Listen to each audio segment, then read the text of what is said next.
Remember, Harmless Phosphorescence.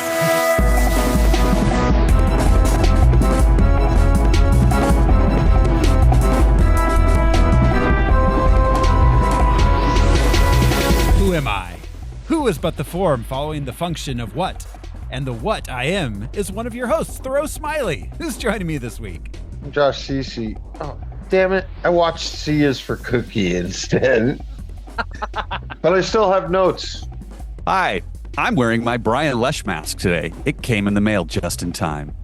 Wipe that smile off your face. I'm Alaric Weber.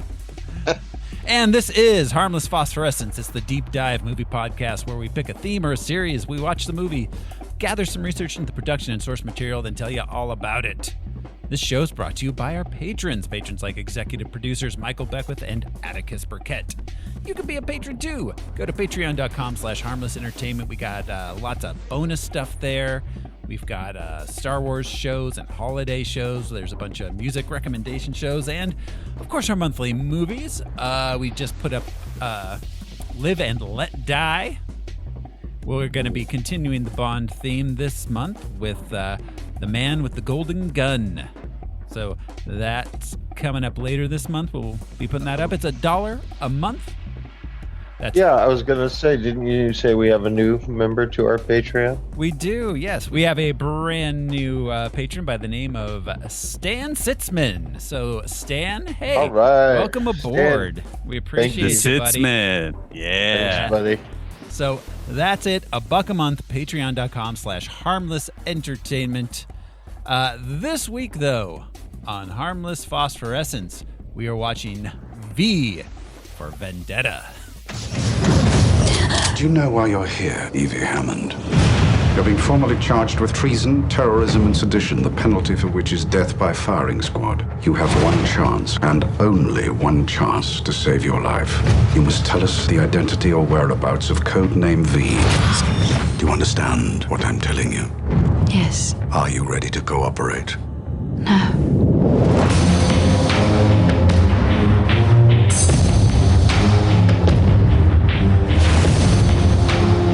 The truth is, there is something terribly wrong with this country. Whoa! Excuse me, miss. I'm sorry. Not yet, you're not, but you will be. The only verdict is vengeance. A vendetta. If our own government was responsible for the deaths of 100,000 people, would you really want to know? You're getting back at them for what they did to you. Fear became the ultimate tool of this government. I want everyone to remember why they need us. I wish I wasn't afraid all the time. People should not be afraid of their government. Government should be afraid of their people.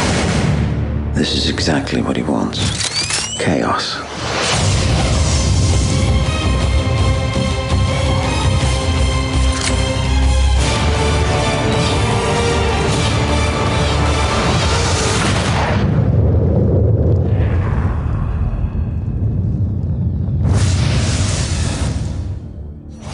V For Vendetta.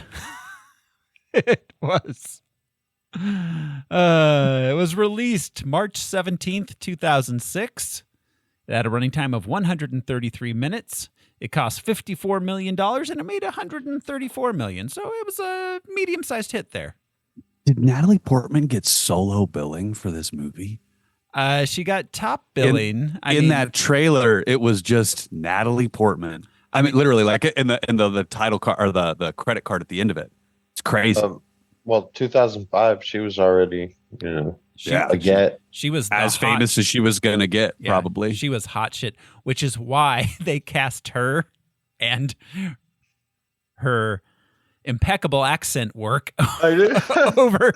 I know. It was surprising how bad it was. Yeah, over actual Brit Keira Knightley, who looks exactly like Natalie Portman.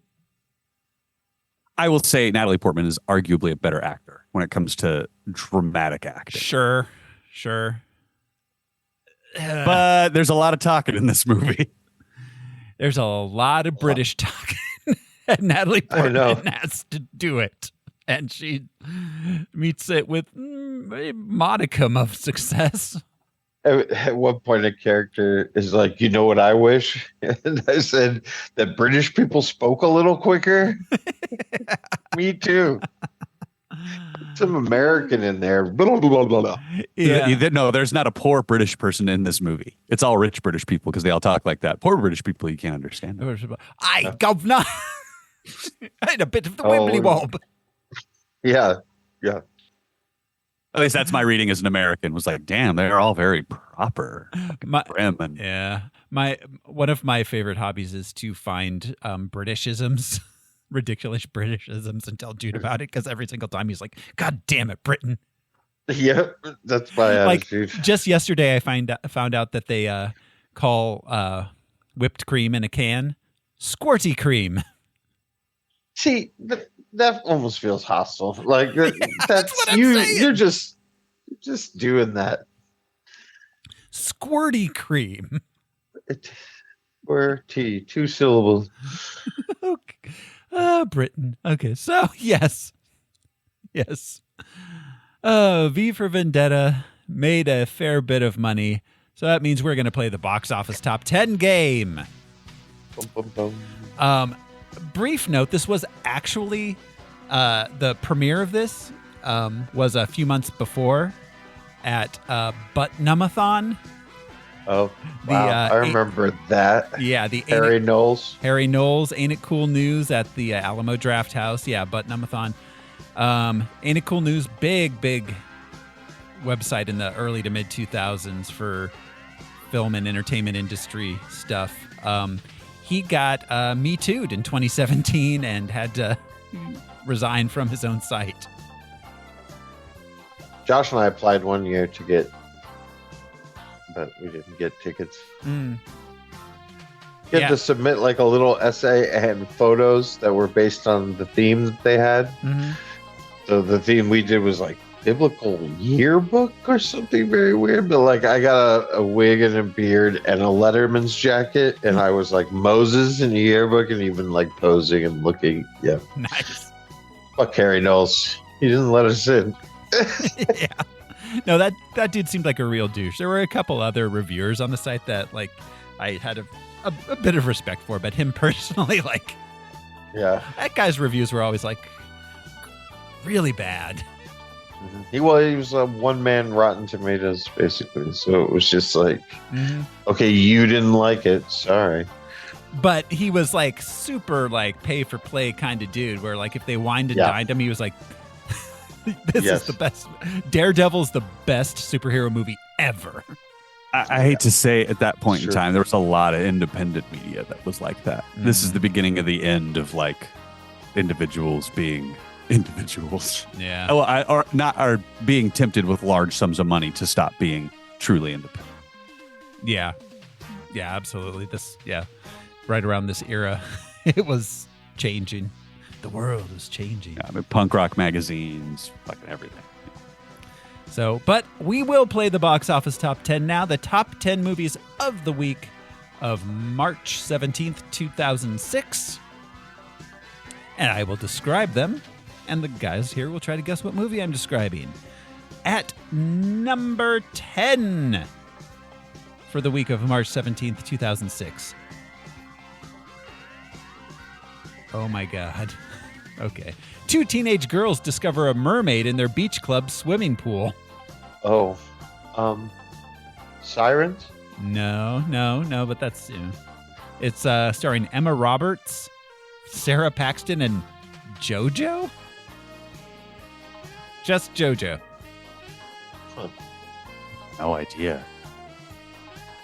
I was expecting to have seen every movie this year. Al, you're muted. You didn't hear that? Splash 2. No, there Still was a Splash splashing. 2, wasn't there? I Yeah. swear they made like a direct-to-video Splash 2 or something. Splash Junior. Is it blue aquamarine? Aquamarine, yeah, good pull there, Josh. Wow. Ella liked mermaid movies for a while, so I found as many as I could, except for Splash. She was too little. Did you see that? There was one terrible one that Jude loved making me watch terrible Disney movies for a while. There was one where like there was a girl was a mermaid and then her mom like Like they were trying. There was a show for a while, an Australian show. Oh no. I imagine the week-to-week budget, underwater budget for a mermaid show has got to be a killer. Yeah, I don't think anyone was underwater at any point. At number Animation. Yeah. Oh, animation. Okay. At number 9 this week, a bumbling inspector must solve the murder of a famous soccer coach and find out who stole an infamous diamond. This the Mr. Bean movie? No, It's the Pink Panther remake. Yep, Steve Martin as Clouseau. Oh yeah, the Steve Martin one. So, I mean, I love Steve Martin, but like I feel like that's a real miscast. Well, yeah, it's uninspired. And yeah. why? It's still not as bad. It's still not as bad as, what was it, The Trail of the Pink Panther, where he was actually dead when they made the film. Oh. Peter Sellers died, and they used old footage from the prior films to make a new movie. I have seen that as a young person. Jesus. Yeah. Where it's constantly like the plot of the film is like, get the diamond. Hey, where's Clouseau? I don't know. He's somewhere else. And then it cuts to him like falling down. Is this the first time we've ever talked about the Pink Panther on this podcast? Because I don't recall us ever discussing the Pink Panther or Peter Sellers. Holy shit. We should do those movies. That's why I'm saying that out loud. It's like that would have been an easy recommendation for a list. That would of be an movies. Interesting series, especially with the latter day ones like that one. The quality change, or the Roberto Benigni as Clouseau one that they made. Yeah. Yeah, A Shot in the Dark is fantastic. It's just a fantastic film by any standard. Absolutely. But I have a box set of all the Panthers. It's good movies. They were good movies until they just weren't anymore after he died, that they kept making them. Yeah, it's been about 20 years, I think, since I've seen any of them. So the cartoon, that's not the case. We did talk about The Insulation the other day. Oh, that's true. We did somehow talk about fiberglass insulation and the dangers. Don't eat it, kids. Don't. It's pink and fluffy, but it's not cotton candy. At number 8 this week at the box office. While planning her family reunion, a pistol-packing grandma must contend with the other dramas on her plate, including the runaway who has been placed under her care and her love-troubled nieces. Is this... I feel like this is one of the first ones of these, which is a very long-running and well-known series. Makes a lot of money. We are not the target demographic. A grandma with a gun. It says a pistol-packing grandma. Protecting her grandchildren. Must contend with the other dramas on her plate, including the runaway who's been placed under her care and her love-troubled nieces. While planning her family reunion. It's mostly a comedy drama. No, I got it. One of the Medeas? Yep. Medea Family Reunion? Medea's Family Reunion, indeed. This is the second or third one, isn't it? I don't know. I don't know if they're sequential even. Yeah, I have no idea. I just mean chronologically. I don't think they are sequential. Yeah, but I think that multiverse is freed from time and space. Yeah, it seems it. Medea's got the powers of Reed Richards. Yeah. It's in the realm of none of my business. Medea does hold the time stone, yes. Yes. Yeah. At number 7 at the box office, brutal cold forces 2 Antarctic explorers to leave their team of sled dogs behind as they fend for their survival. I'm sorry, Antarctic, you said? Antarctic, yes. Yeah, a lot of dogs. They're at McMurdo, I guess. And I love that the cold forces of it. Like, where did they think they were setting up shop? Is this the Danish remake of The Thing? No, that was like 2010. That was later. This is that was actually a prequel. Yeah. This is a Walt Disney film starring Paul Walker. Oh shit! And a bunch of huskies. It's not snow dogs. It's not. Its title is a temperature reference, and also 40 below or something, referencing the number of sled dogs he has, 8 below. 8 below. Oh, 8 below. Because there's 8 dogs and it's cold. And he thinks he's above them. That's the story. Right, but it's not. Yeah. Paul Walker thinks he's better than them dogs. Little do you know, there was a dog in that tree that one day. Conspiracy. Dog. It's a sled dog conspiracy. A sled dog murdered Paul Walker. Dog, Sitting in the tree, though. Yeah, It was a very complicated plan. dog sledding is all about family. It's like not fast enough. It starts with stealing Still DVD furious. players. And The fast next and thing the you know, furriest. Oh, hello. oh, those probably exist, but they're not. Where's what you my think. green light? No. Bring it here.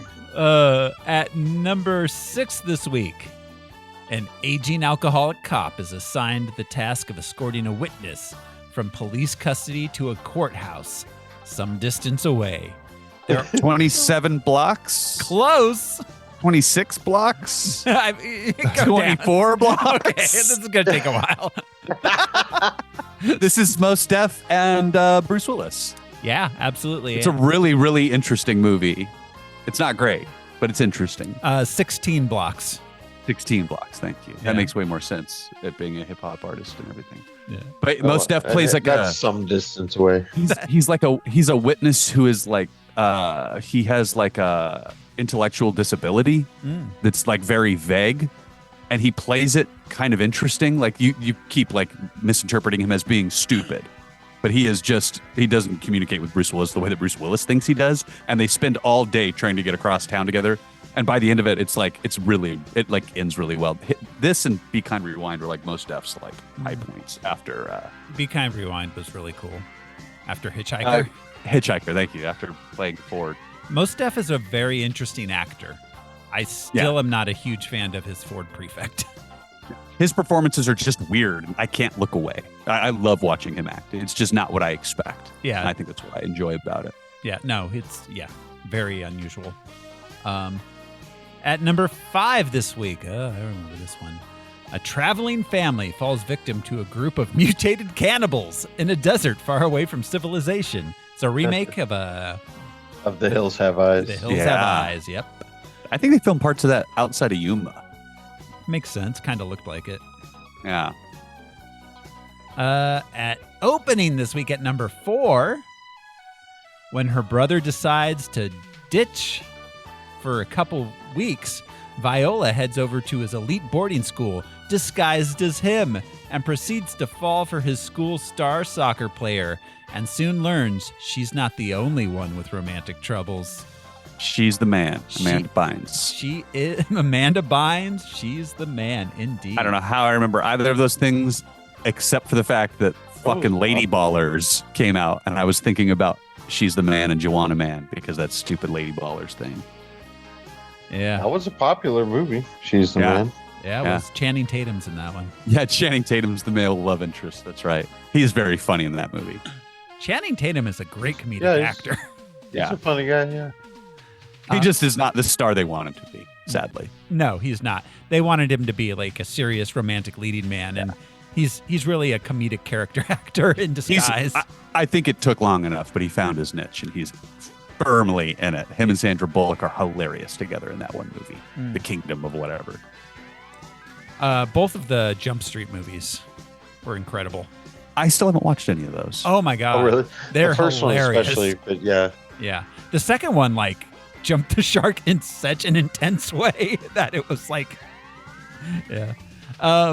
And number 3 this week at the box office. A man tries to live a normal life despite the fact that he sometimes turns into a sheepdog. God. The Shaggy Dog? The Shaggy Dog. Yeah, Tim Allen in the Walt Disney Shaggy Dog remake. Yeah. I prefer the Shaggy DA. The Shaggy DA is so much better. Yeah. I mean, it's not better. He practices law. But yeah, he's just a man who turns into a dog. That's stupid. A man who practices the law that turns into a dog that practices the law. That's brilliant. smart. Yeah, brilliant. That is really interesting when you think about it. Fred McMurray, he started as a very, very serious actor. He's in Double Indemnity, which basically started the noir. Yeah. But then he, My Three Sons and these kind of movies. Yeah, him. It's like a reverse Tom Hanks kind of Leslie thing. Nielsen, also a really interesting career. Absolutely. Yeah. People forget that he was not always the funny straight man. That's why he got the airplane. Yeah, because he was so seriously straight. Mm-hmm. Yeah, it's crazy that he redefined his career. Kind of like overnight. Kind of like Andre Braugher with Brooklyn Nine-Nine. Oh, yeah. Yeah. Watching any of the old movies where he's an actual serious cop became completely recontextualized. Or Ice-T. Yeah. Oh, yeah. Oh, I was listening to Andre Braugher, rest in peace. They were playing an interview with him talking about being in Glory. Oh, and wow. That I was just like going back and thinking about his performance in Glory. I was like, oh my God, I never thought that I would laugh at this guy over and over and over and over again because he's just so serious and like you feel for him. And he's a fantastic actor, but fucking just, he's so good in Brooklyn Nine-Nine. Yeah. So fucking dry. So good. There's nothing I love more than a couple of heavy, pendulous breasts. About 2.5 pounds each. Yeah, so specific. At number 2 this week at the box office, a 30-something is still living with his parents until they hire an interventionist to help him graduate out of the house. That's when the fun begins. Oh, that's when. Just tell me when and I'll show up then. This is one of a string of terrible rom-coms from the 2000s. Really, really bad decade for rom-coms. Starring a rom-com, someone who became known for the rom-coms before having a sance of sorts. A reconnaissance. Oh, yeah. Yeah, McConaughey's Failure to Launch. Failure to Launch with Sarah Jessica Parker and Matthew Harry McConaughey. Bradshaw. Yeah. Yeah. Yeah. Dear Diary, people are probably finding out I liked Mermaid and McConaughey romance movies. And opening at number 1 this week, in a future British dystopian society, a shadowy freedom fighter known only by the alias of V plots to overthrow the tyrannical government with the help of a young woman. V for Vendetta opened at number 1, and that is the box office top 10. Which brings us to the character and comic book background.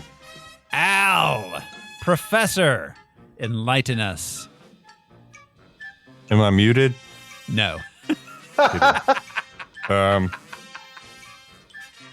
V for Vendetta is a British graphic novel written by Alan Moore and illustrated by David Lloyd.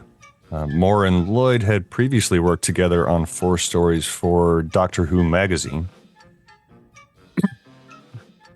V for Vendetta was initially published in black and white in serialized form in the British comics anthology Warrior starting in March of 1982. Although Moore and Lloyd created each 8-page or so chapter month to month, they had already planned the full story to span 3 acts or books. They kind of knew where it was going, but not detail by detail. They just every month was fun for them. They had a grand old time. Every month was fun. However, the publishers of Warrior canceled the anthology in 1985 with the final 2 completed chapters of Book 2 left unpublished. So they were about 2/3 of the way through what they were planning when they were canceled in 1985. Several companies attempted to convince the creators to let them publish and complete the story, with DC winning out. Starting in 1988, DC reprinted the Warrior stories in color, then continued the series to completion. I'm glad it stayed with DC. Like, that's the right publishing house. Yeah. They were buying up a lot of stuff like this around this time too, right? It's when 82, I don't know, but like 90s is when Vertigo really started kicking, which now might. But yeah, the darker titles. The first collected edition of the full series was published in 1990. I believe that was published by Vertigo. Okay, yeah. In the States, another company in Britain. V for Vendetta depicts a dystopian and post-apocalyptic near-future version of the United Kingdom in the late 1990s, preceded by a nuclear war in the 80s that devastated most of the rest of the world. The Nordic supremacist, Christo-fascist, and homophobic Norsefire political party has exterminated its opponents in concentration camps and now rules the country as a police state. The story's title character and protagonist is V, an anarchist revolutionary dressed in a Guy Fawkes mask. V stages an elaborate and theatrical revolutionist campaign to kill his former captors, bring down the fascist state, and convince the people to abandon fascism in favor of anarchy, while inspiring a young woman, age 16, and victim of the system, Evie Hammond, to be his protege after saving her from her failed first attempt at prostitution. Yeah. That's how bad do you have to be to the world's oldest profession? That you literally don't have to do anything. That's some very Alan Moore shit. She was a 16-year-old prostitute. Well, I assume that it went sideways. I assume that it went pear-shaped instead of her not getting, like, she just couldn't get the money. I'm sure that you're right. It's funnier to imagine that she failed. Like, you know what? Just stop. She was like, nobody? What am I, chopped liver? Sorry. She was 16. God. Sorry. She was 16, very clumsy at her first attempt. First person she walked up to was one of the finger men. Oh, that's interesting, I guess, as a story beat. Being like the secret police. Yeah. God, it's so crazy, the 80s. Just, of course, our main female character is 16 and a prostitute. Just like... Well, I mean, I know that we mention it when it's apparent as a theme or storytelling device, the misogyny. But this dude was a misogynist. I mean, look at the women in Watchmen. Look at what happens to Barbara Gordon in The Killing Joke. Like, they have to be dominated in one way. Absolutely. It's as bad as Frank Miller. Every time. Well, and every time the author or the director softens it in some way. And Alan Moore gets pissed off about He's it. mad. Right. Fans are mad. They're, I have an important message. I'm sure the essay is bad. The director at one point said Alan Moore wouldn't be happy with anything other than a shot-for-shot recreation of his comic. Yeah. Just take pictures of the comic and put it on screen. I think somebody said that, right? Take pictures, take the images and put them on screen and they'll be happy. Yeah. No, Alan Moore would have loved the Sin City treatment for any of his works. That's all he wanted. True. What a dork. V's first public act in his campaign of anarchy is the explosion of the Houses of Parliament on November 5th, known as Guy Fawkes Day. The very act that was the intention of Guy Fawkes in the gunpowder plot of 1605. One of the major differences that the first thing he does is blow up the Houses of Parliament rather than the last. Right. And an early restriction self-imposed by the creators resulted in the entire series being absent of sound effects and thought bubbles, which I thought was interesting. It is. Yeah, unusual. So all external. That's interesting. Yeah, like any there was one scene where it was ambiguous to me when I was reading it. I reread the whole thing yesterday. You're welcome. But I didn't ask you to do it. Yeah. One scene, apparently a gun is empty, but you don't hear the click. A policeman fires a gun and it's not loaded, but you don't hear the click, or you can't read the click. Yeah. You just kind of looks sideways at the gun. They didn't draw a little squiggly line. No. Like a hammer action. Like a little asterisk kind of thing, right? Yeah. Yeah. They did at some Editor's point. note: there should be a sound effect here. They did at some point introduce like narrative blocks where you're following a person's thoughts, but not the thought bubbles that come out of people's head, the thought clouds. The box is usually narration, but it can Yeah. be internal narration, but Exactly. Yeah, it's more like one single instead of spread out. That's interesting. Because they'll do it, say Spider-Man. It'll be like, it's been such days since I've seen the Green Goblin. Then he'll be like, what's that? In his thought bubble, and then back to the box. Yeah, it's fun. Comics are fun. Yeah. The shorthand. It's crazy. This is not about the comics, but another interesting note I picked up, thanks to Wikipedia, that the TV series Pennyworth from 2019 to 22, a prequel to the series Gotham, is also intended to serve as a prequel for V for Vendetta. Interesting. Cool. That's so funny when people do things like that. Yeah. I think some Guy Fawkes masks show up in the third season. So like there was a nuclear war, or there will be. Yeah. Pennyworth couldn't stop it, nor could Batman. Considering Batman's not even born yet. Yeah. That's weird. That's just weird that Batman's Gotham is post-apocalyptic. Yeah. Okay. The Pennyworth series is about him being young, Alfred. Yeah. Yeah. Or is it but- pre-apocalyptic, I guess? Oh, yeah. It's like in the 30s. That's what we're in right now. Yeah, that's what inevitably. Well, no, because it all is until it's not. If that universe is now destined for becoming V for Vendetta, and the only hero left is V. But Pennyworth also takes place like decades ago. Yeah. Right. Anyway. I just didn't know. I don't know. I just think it's silly. All right. And that concludes today's comic book history. Well, thank you, Al.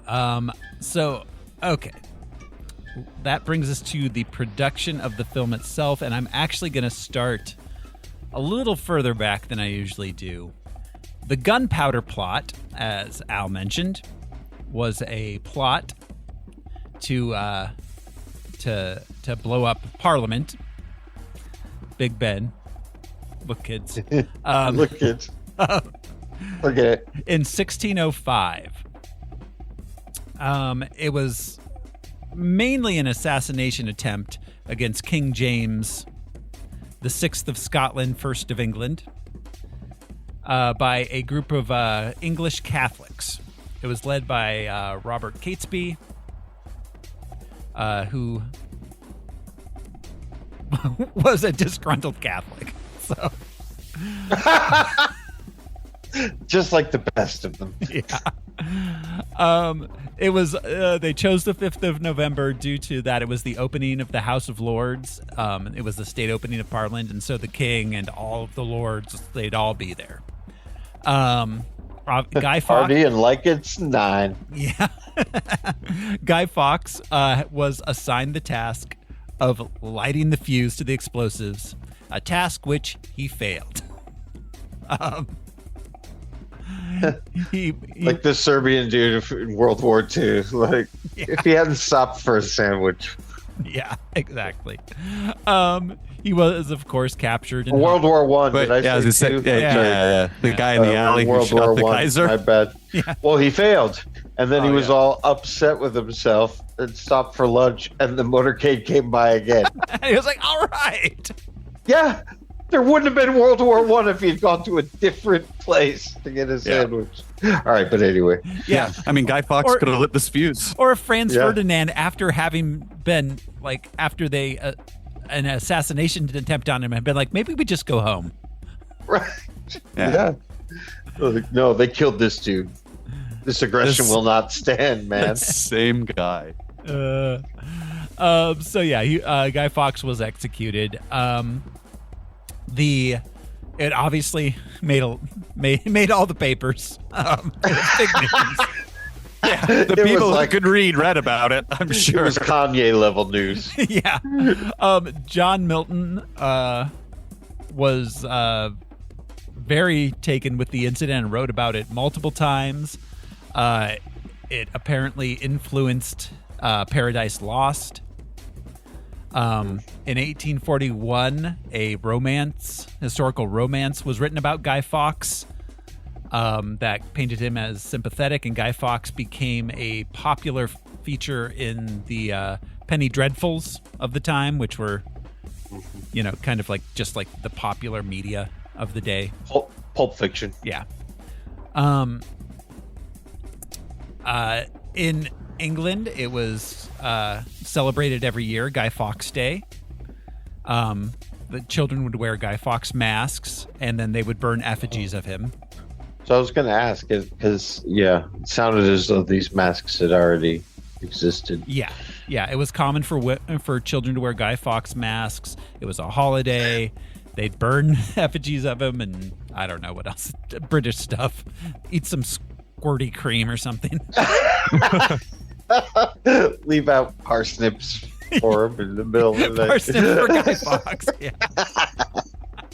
Some root vegetable. In cold hard land. In the 80s, Guy Fawkes Day started losing popularity as Halloween became more popular in England due to the Americanization of everything. Oh, that's interesting. But they had to choose. What was that vote that day? I wonder how Margaret Thatcher felt about that. Is that a good thing or a bad thing to Margaret Thatcher? That's what I was going to say. Is it a pro Guy Fawkes, or because they burn an effigy, so it's down with Guy Fawkes? Yeah, it's like down with Guy Fawkes, but also he's kind of like a popular anti-hero kind of thing. But I was going to say, if he was, it's complicated. But British Catholics, that's not Church of England. Who are these people? Who is this British disgruntled Catholic people? I have so many questions. I don't know shit about Guy Fawkes. That's why they were disgruntled. Because was the Protestantizing? They were. They were mad that Henry wanted to get divorced, so he made a new church. Yeah, right. It's why we went to the. I guess that's. It's why the Pilgrims were like, this religion is not oppressive enough for me. Yeah, exactly. Exactly. So as the making of the film, Joel Silver, who is a producer on this film, bought the rights to both V for Vendetta and Watchmen in the 80s. He originally assigned Hilary Henkin, who was the writer on Roadhouse, to write a script of it. Apparently, it bared very little resemblance to either Alan Moore's work or the finished product that came out in 2006. I'm V. I thought you'd be taller. There's a lot of nightclubs. Yeah, V was Patrick Swayze, and he wore the mask, but otherwise was just shirtless and jeans. And his hair was still long. Yeah. I saw the extended trailer for the new one. Jake Gyllenhaal. They're just not going to stop selling this kid as a tough guy. No, never. Yeah. He makes a great Spider-Man villain, though. Yeah. Oh, yeah. No, I like Jake Gyllenhaal. Yeah. No, he's got a lot of Yeah, stuff. absolutely. But no, it's just funny him being like the toughest boxer on the planet Earth. Yeah, like, exactly. Oh, really? All right, Bubble Boy.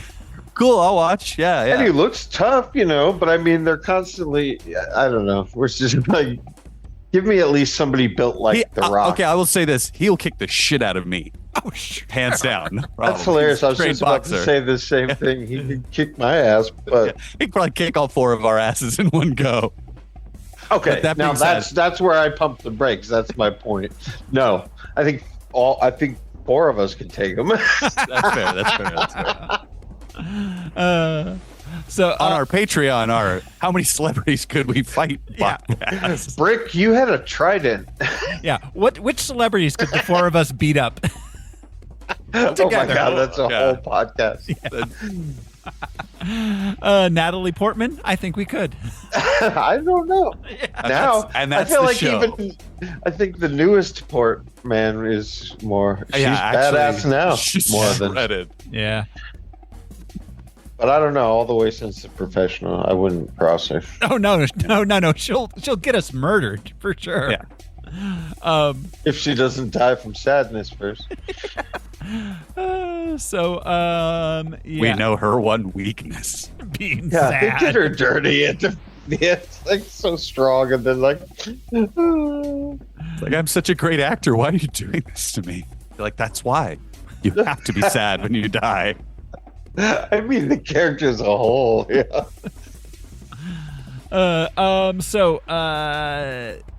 The Wachowskis, without any prompting, in the mid-'90s, wrote a screenplay based on V for Vendetta. They didn't have the rights. They weren't asked to. They just liked it and decided to. Because they're fucking cool. Holy. Because they're cool.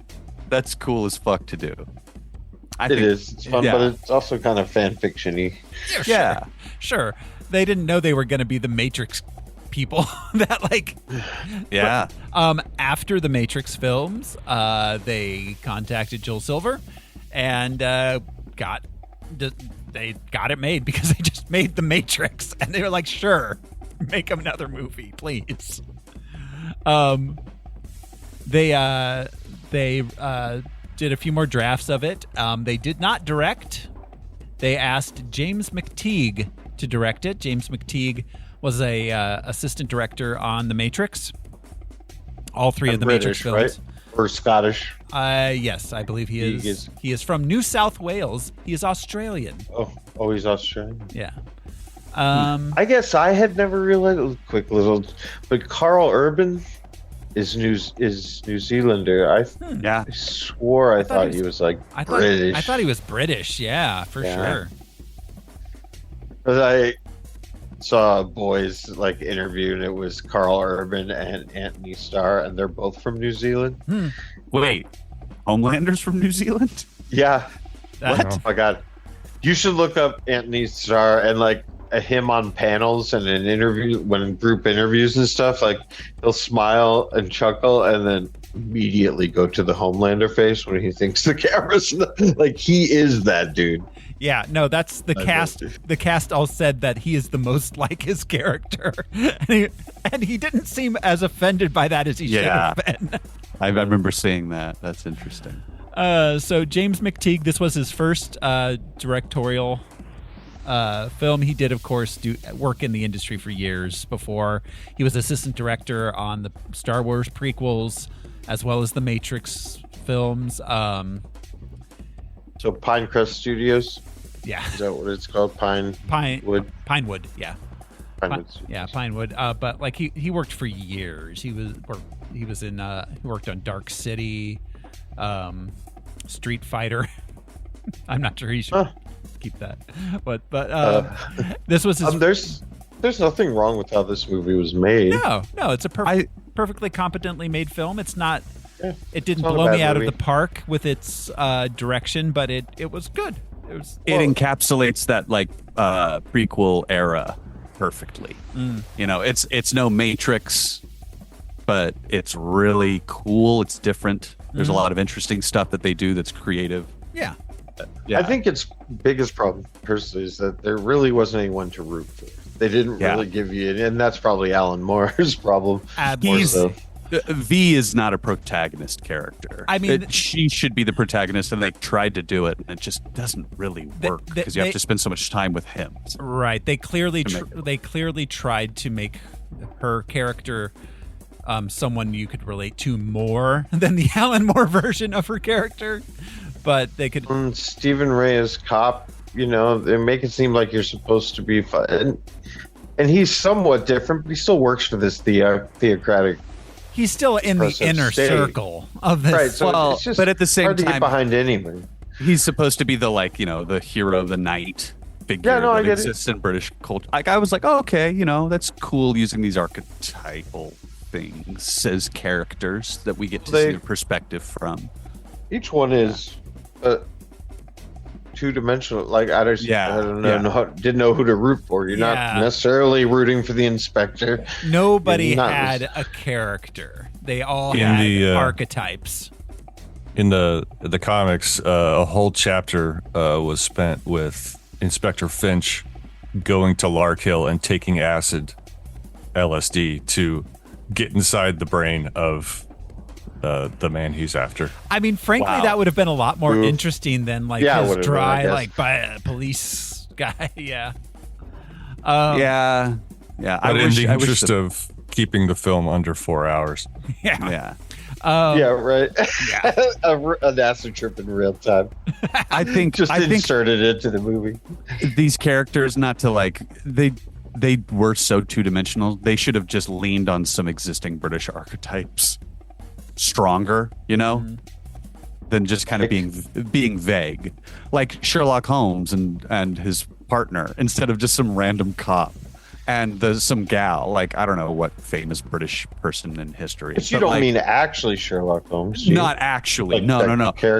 But using those granular things, because we're already talking about Guy Fawkes here. If we're talking about British history, everything else is kind of wooded. Because they're just stand-ups for the Guy Fawkes thing to exist in. Yeah. Which is fine. Well, and I mean, V is such a cipher because it's literally a guy that you never see that has no memories.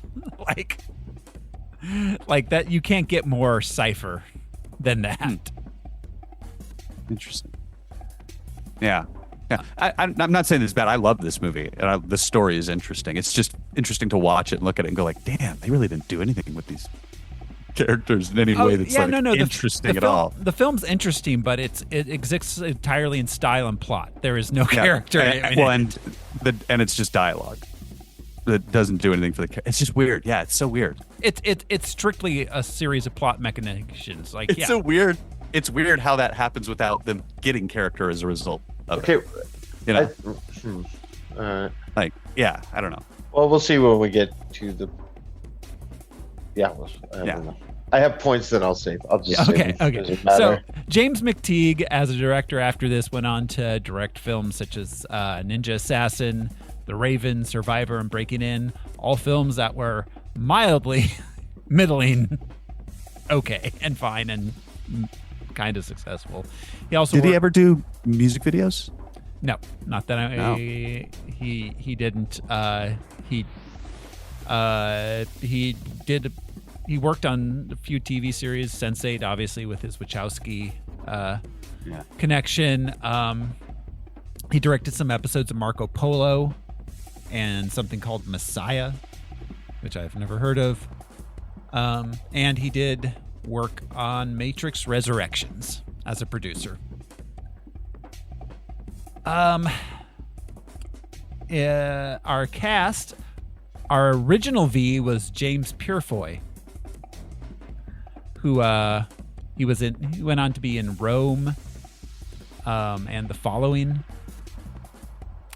Not a super well-known guy, mostly British TV. But McTeague cast Natalie Portman because he worked with her in episode 2. As we said, she beat out Keira Knightley, who also read for the role. After James Purefoy left, they called in Hugo Weaving to be V. Hugo Weaving, of course. Elrond, Agent Smith is Hugo Weaving. He's the Red Skull. Yeah, the Red Skull. Yes, that's right. Stephen Ray as Inspector Finch. Stephen Ray, what is he best known for? Crying Game? Yeah, the Crying Game, probably. Yeah. He was also in Interview with the Vampire, Michael Collins. Those are good movies. Holy shit. Interview with the Vampire. Wow. Yeah. Tom Cruise. God. That movie, that's not a bad movie, but also Tom Cruise and Brad Pitt should have switched roles. Oh, absolutely. Absolutely. Anne Rice is crazy. Oh, fuck yeah. We could talk about Anne Rice all day. Let's not do that. We got a huge cast of veteran British character actors here. Stephen Fry as Gordon Dietrich, best known originally from Fry and Laurie. A bit of Fry and Laurie. Blackadder. He was in A Fish Called Wanda, Chariots of Fire, the Sherlock Holmes movies, the Robert Downey Jr. ones. Did he have a travel show or a gadget show? Something in the last few years. Yeah.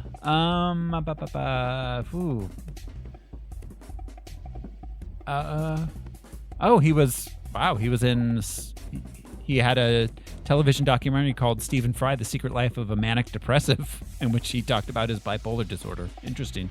I didn't know about that. Oh, he was in The Sandman recently. Yeah. He was Fiddler's Green. That's right. That's right. Yeah.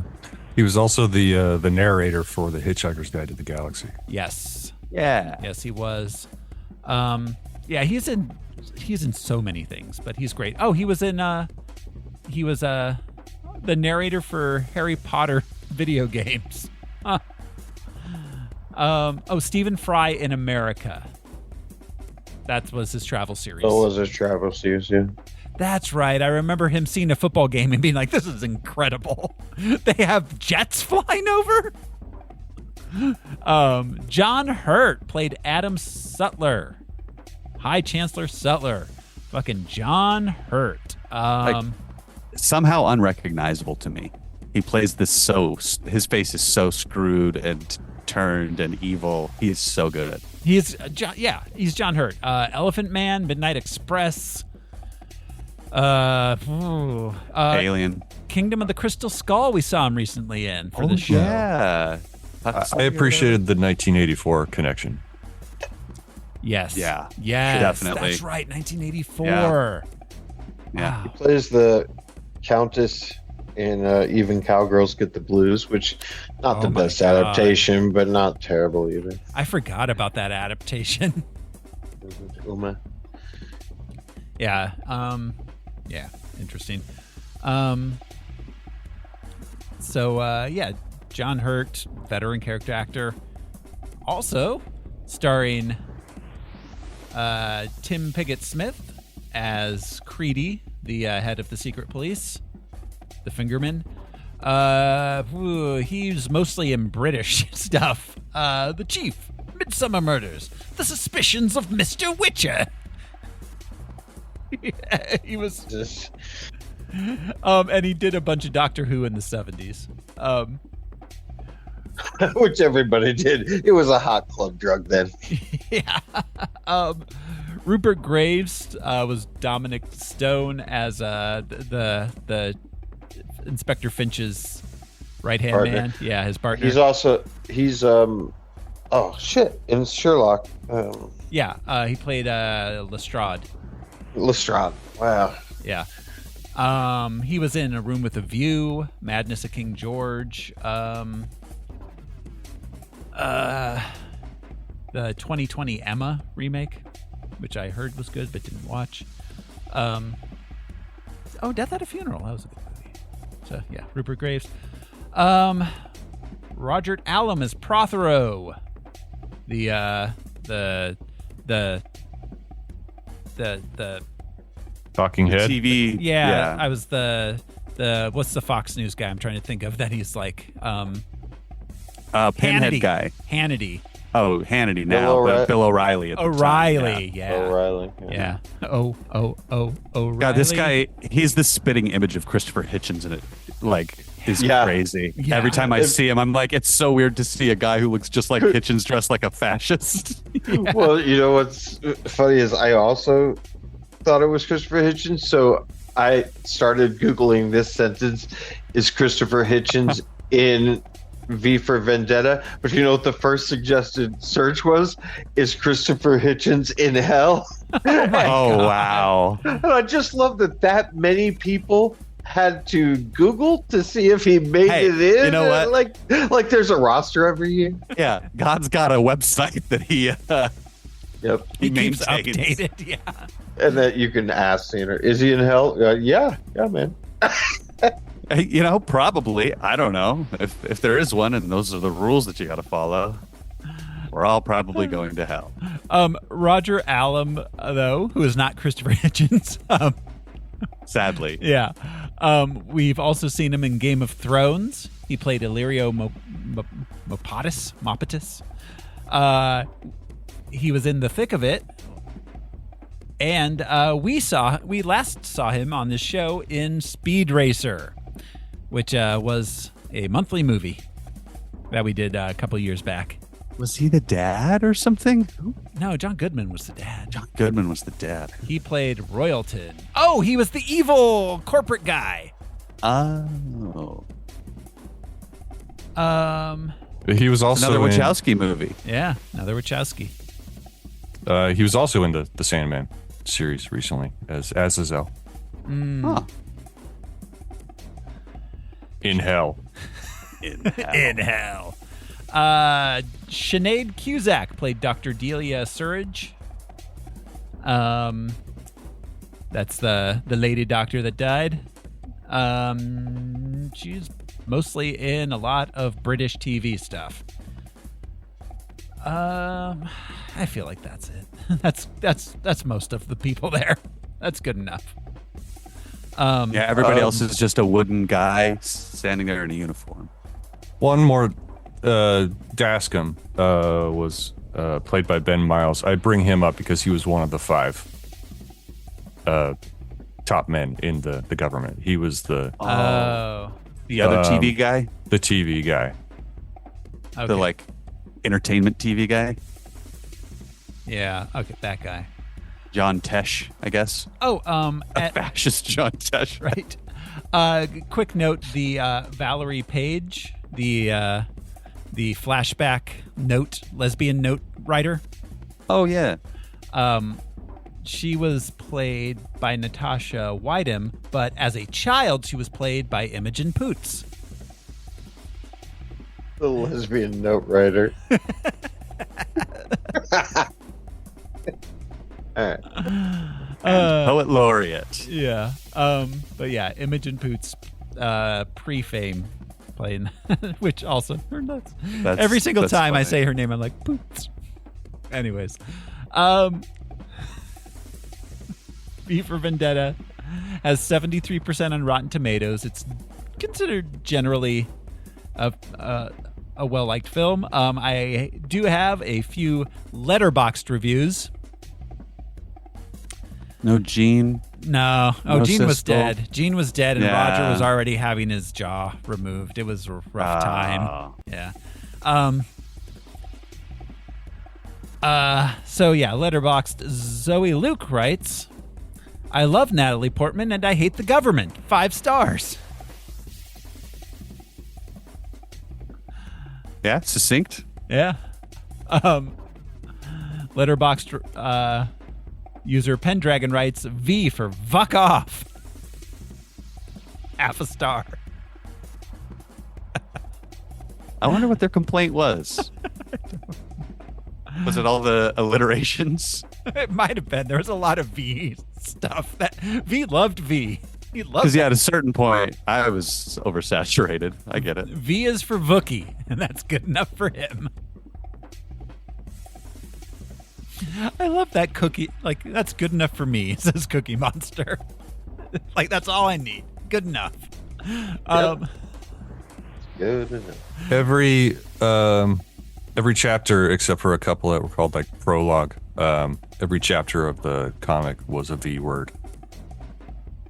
Started with the villain, victims, on or none. And just with vagina. That's good enough for me. Letterboxd user Shay writes, I'm like Natalie Portman in this film because after watching this, I too became bald. 5 stars. What?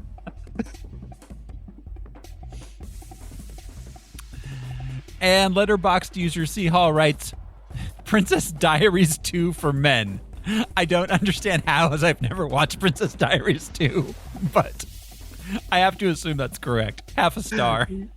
Yeah, somebody knows what they're talking about. Is someone held against their will in Princess Diaries 2? Maybe. Well, that would be an interesting series to do. Basically, Anne Hathaway's really good in the first one. Basically, Beauty and the Beast, that element. So, is that what Princess Diaries 2 Royal Engagement? It's like, look, you can't leave, but you'll learn to love me. And then she blows up Parliament. Yeah. She got that Stockholm. Anne Hathaway, man.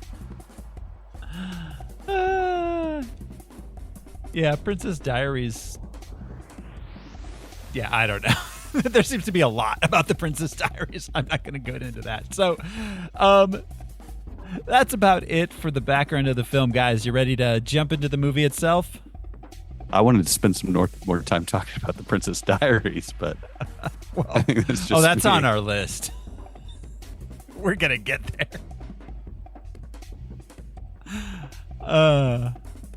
Here we go. This is V for Vendetta.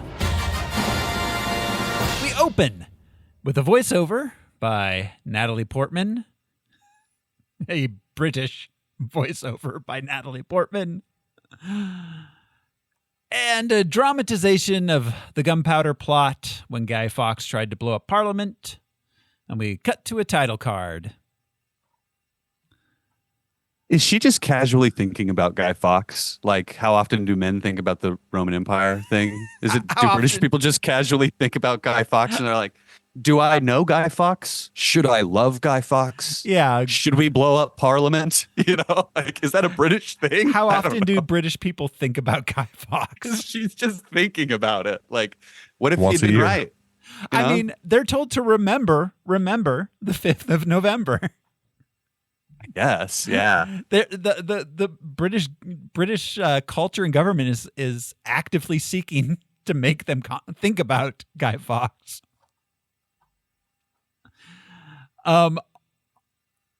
Although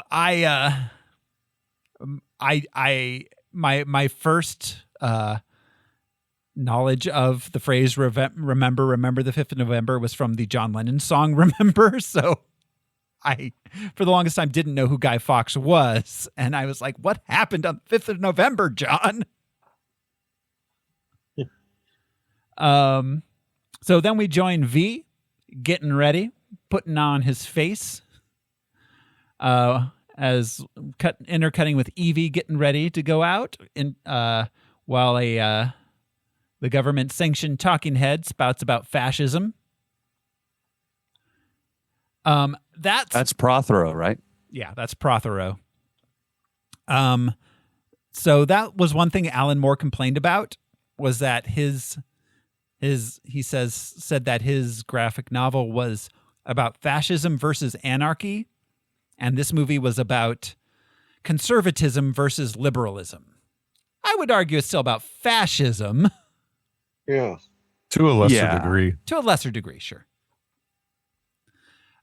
He said he was mad they took out the racism to apparently focus on the homophobia and general fascism. Yeah, we get a very brief reveal of a dark-skinned face in the crowd at one point in this movie, and that's it. Yeah, which is interesting. Yeah. Just thinking about British issues. Then again, I guess we're very far in the future, and all the camps and things have already been wrapped up. They've already gotten rid of all the undesirables. Yeah. This is years past that. Yeah. Anyways.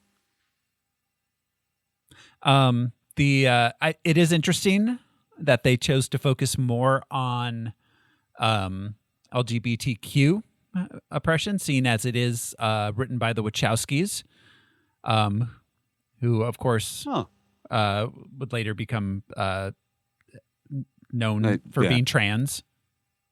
Yeah, that's interesting. I never made that connection. Yeah. It's fascinating. They're getting ready. Both Evie and V leave their homes. I wonder what the symbolism of her being EV is, because it's clearly supposed to be. It's that liberal idea of electric vehicles, man. They're just jamming it down your throat. It's propaganda, man. Because obviously they wanted her name to be similar to V's name. I wonder if that's just the closest they got. They were like AV, OV, EV. It's interesting to me, this story, while we're talking about the fascism versus conservatism versus liberalism and anarchy, whatever conversation. Where the fuck are the royals in this conversation? I get the feeling the royals are dead and gone. Yeah. It's just an interesting thing because I think they got the Romanov treatment. Yeah. By the whatever. The Norse fire. Yeah. I have a feeling that Sweden, Finland, and what's the third one up there? Denmark. They're like, hey, yeah, don't name yourselves after us. We don't. Want don't bring us into this shit. Yeah. Yeah. So Evie is approached on the streets by a fingerman, a secret government police agent. She's out past curfew, so the fingerman and his finger friends decide to sexually assault her. This scene gave off real like Batman '89 vibes to me, like the beginning with the thugs and the dun, dun, dun, dun. I should be like, "What are you?" I'm V. Okay. Elaborate. Yeah, what does that mean? Tell me more about that. So V shows up. He beats them all up. He might have killed one of them. It's no biggie. He tells Evie he'll escort her home, but first he wants to take her to a concert. They go to a nearby rooftop where she witnesses that he has hijacked the public address system. He plays the 1812 overture while the Old Bailey building gets blown up amidst some fireworks.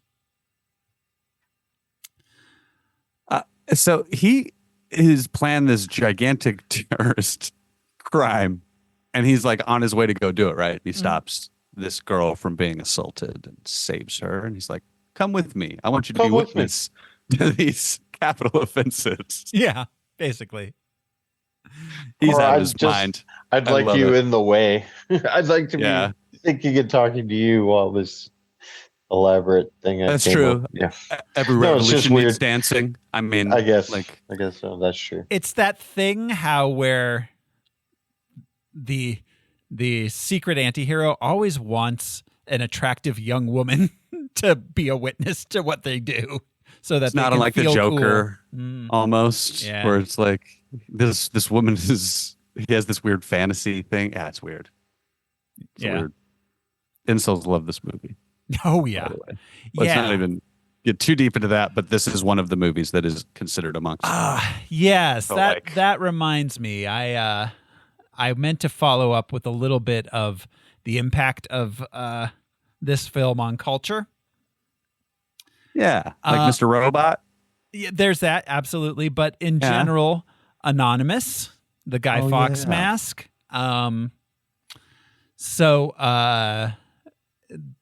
Due to a lot of internet dudes completely misunderstanding the point of this movie, along with, I don't know, Fight Club, American Psycho, a lot of films about lone psychotic antiheroes.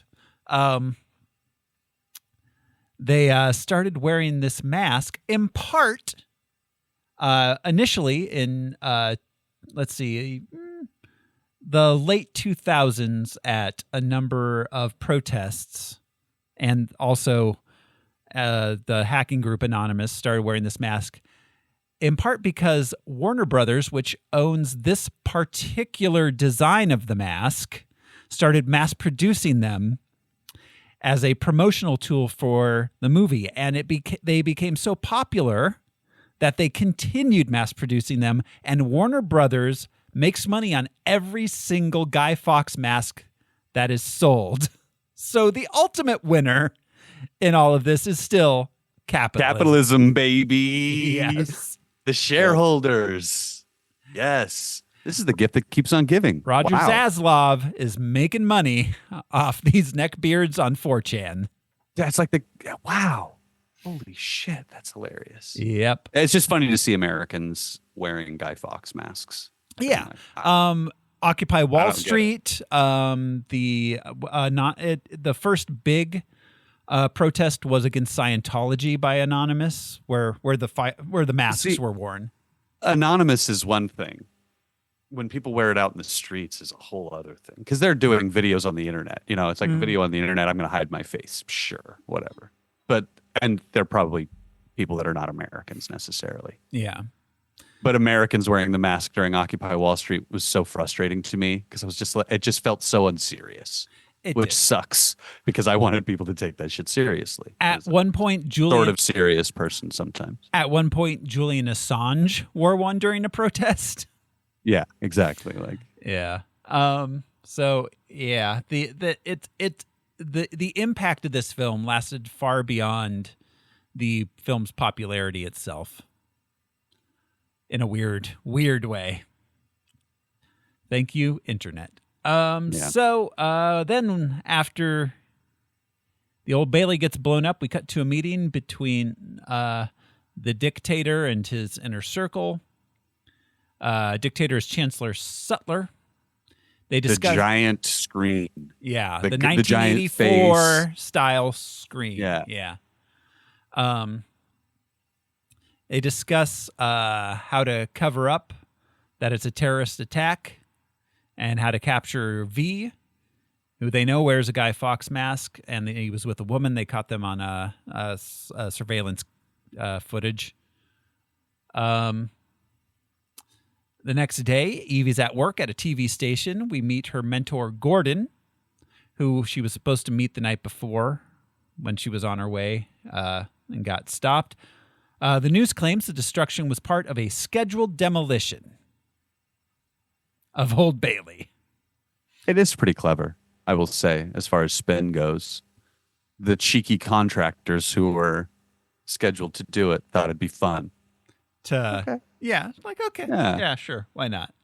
Yeah. A bunch of packages of Guy Fawkes masks arrive, and the police detective Finch traces Evie to her apartment. He learns her identity. Then he and the police head over to the TV station. At the station, though, V has also arrived and locked down the building, hijacking the state-run television network to address the country. He claims credit for the attacks and encourages the populace to resist Norse fire by joining him outside the Houses of Parliament on Guy Fawkes Night 1 year from that day. The police are trying to get into the building. They see Evie. She hides from them. They finally get to the studio and discover that V has dressed all of the people in the studio, taken them hostage and dressed them like himself in Guy Fawkes masks with cloaks and wigs. He gets out of the studio. He nearly escapes when he gets caught next to, or about to go down the stairs. Was that Finch? I didn't look it back up. I think that was Finch. That was Dominic Stone. That's right. The Finch's second. Evie comes up behind Stone and pepper sprays him. She gets knocked unconscious, and V takes her with him so that she won't get arrested. The state media reports that V has been killed, and Inspector Finch realizes V took Evie with him.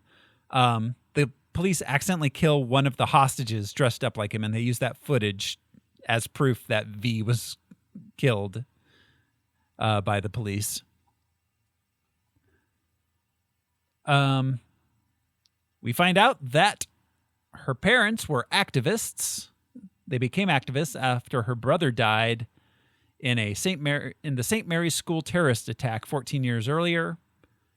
They were detained when she was 12 years old and later died in prison. So the terrorist attack, they just vaguely allude to it. Yeah, we don't learn about it all until closer to the end. At this point, it's still kind of, just vague allusions. It's mentioned like there are many other terrorist attacks, which is interesting to me. Yeah, but it's like if there had been 11 9/11s, and you're like 9/11. It's like, oh. Yeah. Like there were multiples. But in this instance, this is the first one, but we're treating it like it's like one of, I don't know. It's just interesting. It didn't have the same like language that I thought it would have when it came to be realized that this was the beginning of the plague thing that killed everybody. Yeah. Well, and it's interesting. So in, we kind of learned that there's something going on in America. They talk about America's war spreading to Europe. We later find out that America's in the middle of a second civil war. They do talk about a plague. They changed that from it being post-nuclear in the comic. And they comment on it too, saying that you can keep all of the people's riches when they die. Right? Is that a plague can destroy a populace without touching the infrastructure or the riches. Yeah.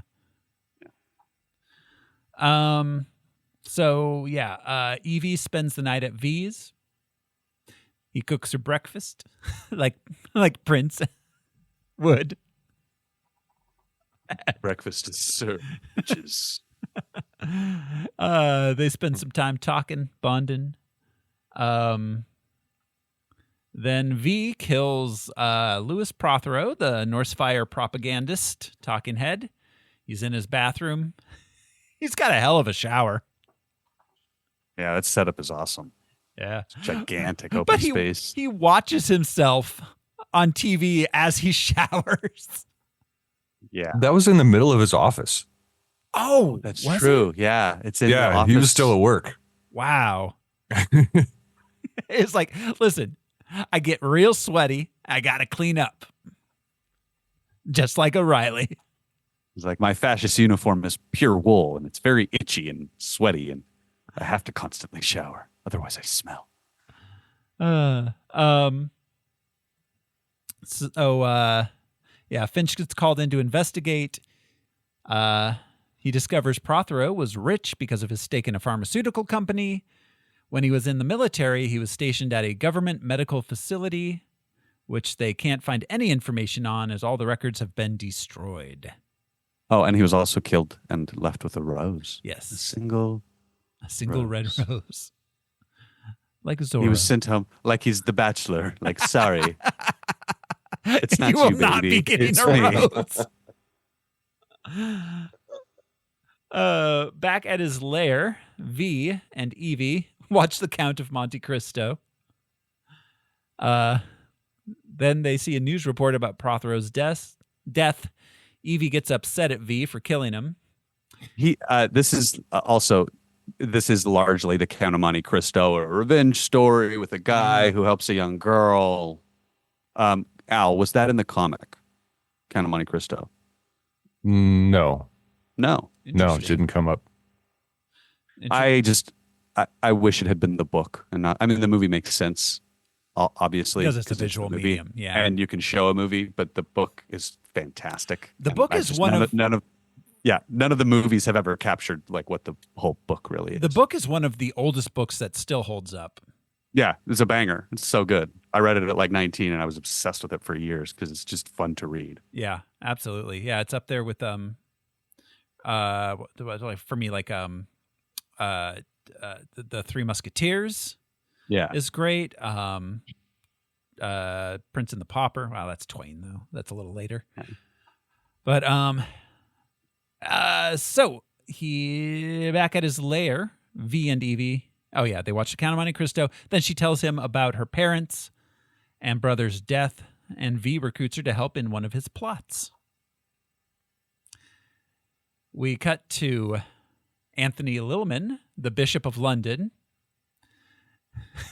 who's a pedophile and corrupt.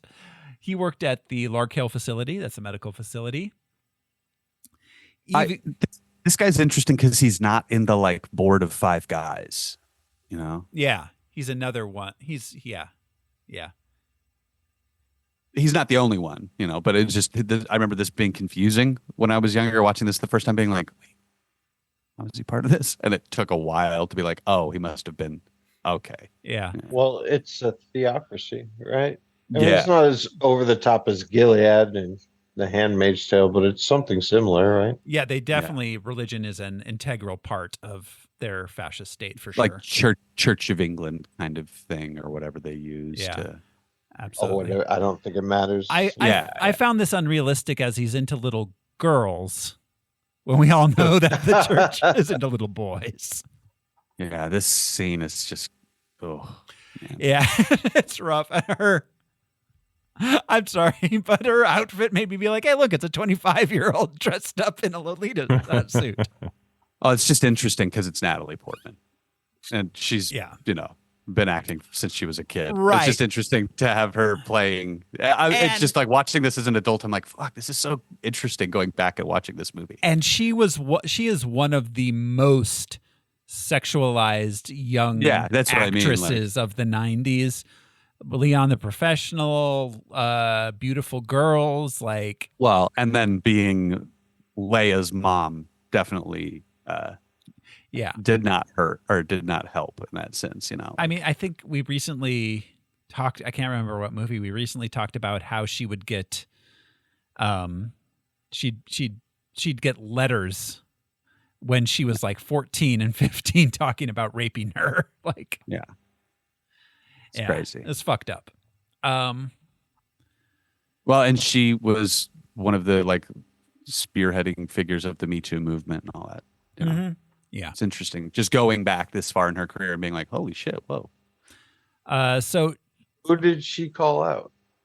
She didn't call anybody out, but she she's the one who like printed pens and started like the organization itself, the like movement itself as like a physical, tangible thing.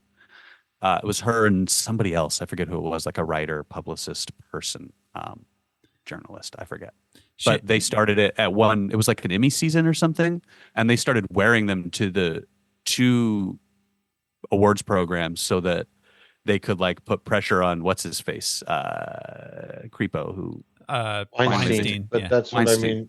That was why they were doing it, was so that Weinstein and whoever else was there that had been, you know, she has not publicly said she was ever assaulted by anyone in the industry, you know, whether she was or wasn't is a private matter that she's not chosen to discuss, but she was behind making it a public movement that gained traction. Just as far as like the publicity part of it goes, like they were like putting out press statements and stuff too. It was interesting. It was new. It was So anyway, so she tries to tell the bishop that V's going to come and kill him, but he's into it. He thinks she's role playing. He's like, yes, and then was an improv game. Yeah, an improv sex game. Always yes and in the bedroom, by the way, people. Well. So V does show up and murders him. Evie runs away. Inspector Finch investigates. But then Creedy, the head of the secret police, shows up and tells him this involves the highest ranking members of the party. The information he's uncovering must be kept secret. So, go ahead. In the book, this scene when Finch and Stone are investigating. They're listening to an audio recording of what happened. And in the background, and at some point, like much louder, they hear Beethoven's Fifth playing. We don't get that particular song until later in the movie, but blew my mind. The inspectors, Finch in particular, picks up on it. He's like, that song, that tune, ba ba ba ba. It's Morse code. It's Morse code for the letter V. Oh, interesting. ... dash. Yeah. Interesting. And it's interesting because V being the number 5 and Beethoven's Fifth. Huh. That like my brain just started going in circles. It's coming full circle, man. After Evie runs away from V, she goes to her friend and former boss Gordon's house. He lets her stay with him. It turns out he's secretly gay and has a hidden room with blacklisted pieces of art and literature, including the Quran. That's a really cool copy of the Quran. Yeah, yeah, that's like a 600-year-old copy of the Quran, yeah, or something, right? Yeah, like with like heavy illustrations, like yeah. There are no illustrations in the Quran. All right. Well, I mean, the illuminations. The lettering is illuminations. There you go. Yeah, that's the word I was thinking of. Inspector Finch gives the coroner who was doing the autopsy on the bishop, her name's Dr. Surge, one of the roses to study, as she used to be a botanist. There are 12 people in England. Yes, absolutely. At this point, the plague has killed all but 12 people in this entire country. Yeah, because like, what are the chances that the one? And also, like, you're the inspector. You're like the head inspector of New Scotland Yard, and you're not going to go to an actual still practicing like professional botanist or chemist or something like. Well, also, you don't have a detective that you can send out to do this shit. Yeah, exactly. You yeah, know? he's like the head guy. He's in the circle. Yes. Why is he inspecting?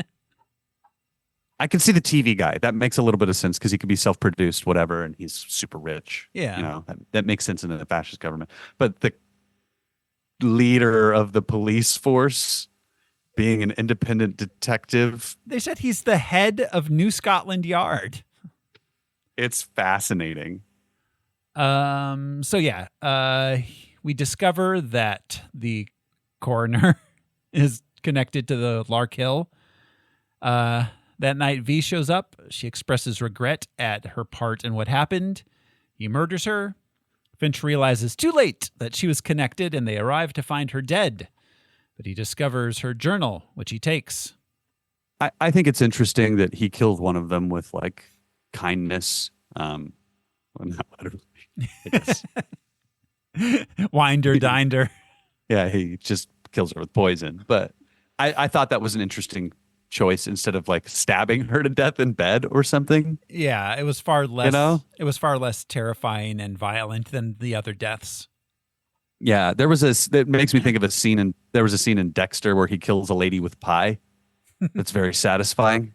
That reminds me of this where he's like, nope, you're already dead. It's fine. Just chill. Let's be clear. Pie over the years has killed a number of people. That's true. Long term. I hope Key Lime takes me one day. High Chancellor Sutler warns Finch not to reveal anything in the journal. Then we get a flashback to the events at Larkhill as he tells him that it's top secret. You'll go to jail, under the jail. If you tell anybody about this thing, you will be the only one who knows about this, whatever. It's the craziest tirade ever. Mm-hmm. How does anybody still do what this guy says? Yeah. I'm honestly wondering how this guy kept power for so long from his like inner circle. Yeah. Has it been years of Hitler in the bunker like this? Because this is crazy. Mm-hmm. Like his inner circle would have stabbed him to death That's why he's hidden and stuff. They explain it, but it's just like they would have Valkyried him. Yeah, it's very extreme. Like he's very extreme. Yeah. The Lark Hill Detention Facility was run by Norse Fire. They created the St. Mary's virus. Dozens of political prisoners there died during the experimentation. An amnesiac in cell 5 or cell V developed mutated immunities and disfigurements, as well as physical enhancements. He has, I guess, super strength or something. And I don't know if it's entirely clear. Is he the source of the virus? I don't know. Because I think they insinuate that. I think it's implied, like, heavily that he's the source of the virus, that like experiments with him were successful in creating the virus, and the side effect was him getting superpowers, kind of thing. Like, maybe that's made clear. I don't know. Yeah, I found it unclear, but V is for vague. That's good enough for me. A variety of vagaries. I forgot to ask, at what point do you think he started buying or making the masks to ship them? Huh. Yeah. Because we saw them at the TV station. Right? Yeah. The boxes of them. Has he been just ordering them like piecemeal for years? Warner Brothers is cleaning up on this guy. Yeah. I got a contract with a guy in LA. He's got a guy in Indonesia that prints masks for me and mails them still. They're at a civil war, but capitalism, baby. You know what I found interesting is noting the name brands that just happen to like appear on screen, like Dell. Dell's still making computer monitors in post-apocalyptic fascist England. In the book, the spread of the Guy Fawkes mask did not happen. He was the only one ever wearing one. But they figure out that he's actually been doing this for 4 years. Oh, like blowing up Parliament, that was just his first public display, but he'd been like secretly killing members of Lark Hill like for 4 years and building his domain.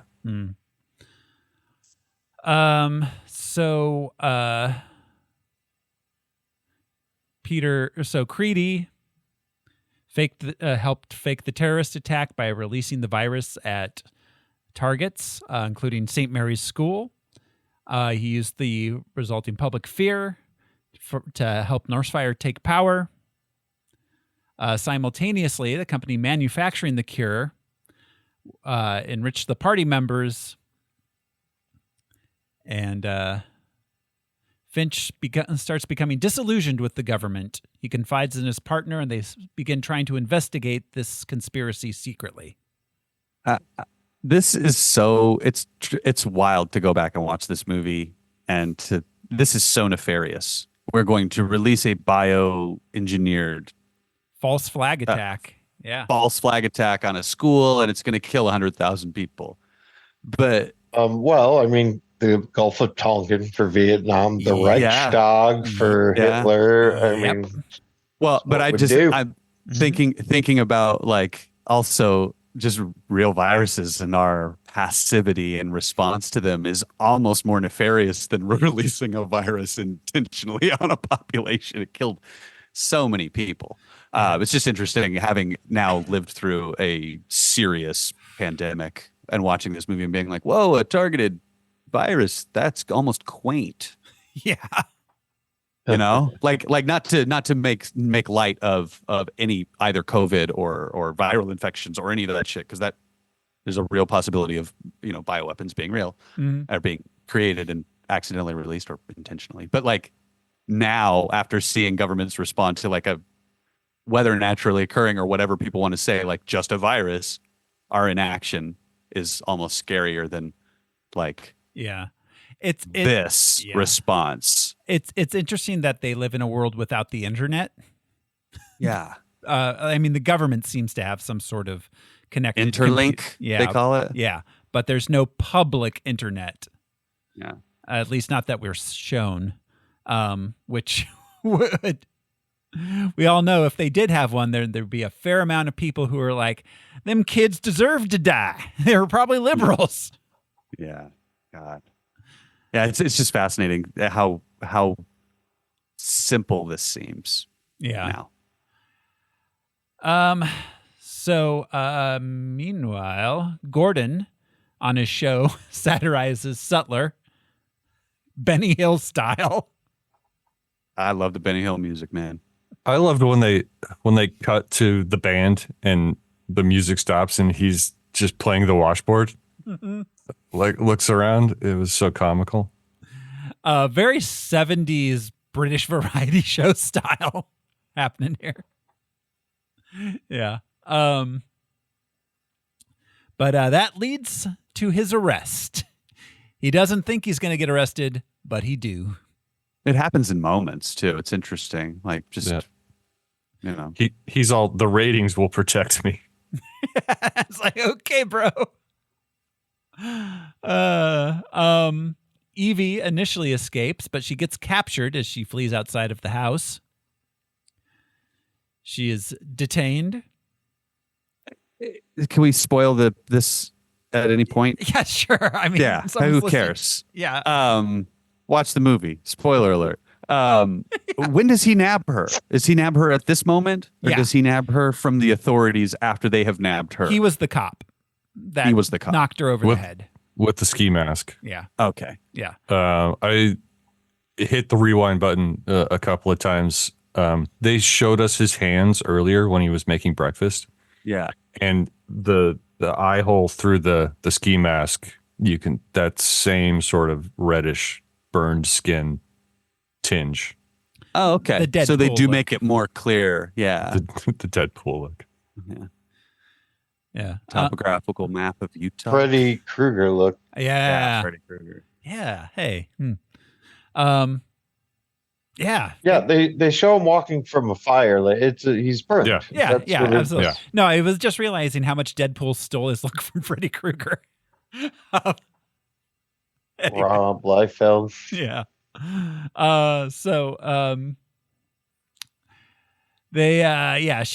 Her head gets shaved. She's told she'll be released if she reveals the location or identity of V. She refuses. She's in a cell. She gets tortured for months for information. She takes some solace in a note she finds hidden in her cell, written by a woman named Valerie Page. A woman supposedly imprisoned in the cell next to her details her hopes.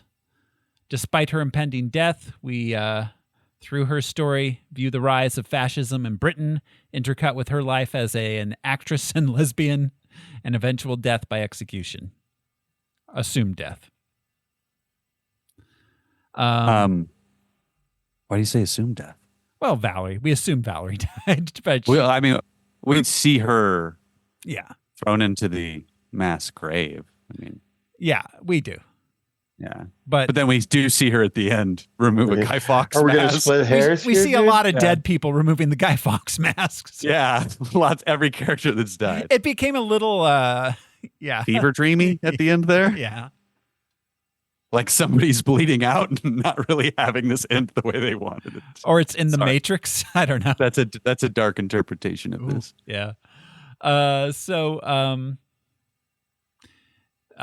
Facing the day of her own execution, Evie still refuses to submit to her captors and reveal any information about V.